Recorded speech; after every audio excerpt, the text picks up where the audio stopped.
Hello' everyone, কি খবৰ? সকলোৱে আশা কৰিছোঁ ভালে আছে।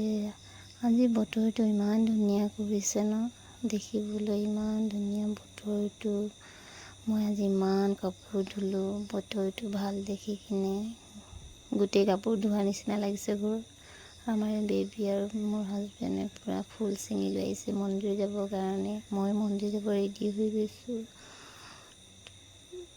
মোৰ বেবী আৰু মোৰ হাজবেণ্ডো ৰেডি হৈ আমি ফাইনেলি ঘৰৰ পৰা ওলাই গৈছোঁ মন্দিৰলৈ বুলি। আমাৰ ঘৰৰ ওচৰতে নেপালী মন্দিৰ, দুৰ্গা মন্দিৰ আছে। সকলোৱে জানে নৱৰথা ষ্টাৰ্ট হৈ আছে, নৱৰথা চলি আছে। তো আমিও নৱৰথা পূজা কৰি আছোঁ। আমি ফল লৈ কিনে প্ৰসাদ আমি ফাইনেলি মন্দিৰো পাই গ'লোঁ। আমিও নৱৰথা ব্ৰত কৰি আছোঁ, সেইকাৰণে আমি মন্দিৰ যাওঁ সদায় পূজা কৰিবলৈ। তো মন্দিৰ পাই কিনে দেখিছোঁ ইমান ধুনীয়াকৈ পূজা হৈ আছে। তো আমিও গ'লোঁ পূজা কৰি কিনে।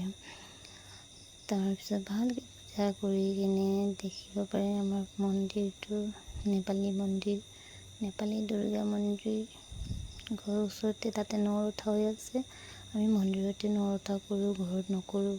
আৰু মন্দিৰৰ বাহিৰত দেখিব পাৰে ফ্ৰেণ্ড ইমান ধুনীয়া দৃশ্য, ইমান শান্তি। বতৰ ইমান ধুনীয়া কৰিছে আজি, মানে ডাৱৰীয়াও বতৰ, বৰষুণো নাই, ৰ'দো নাই।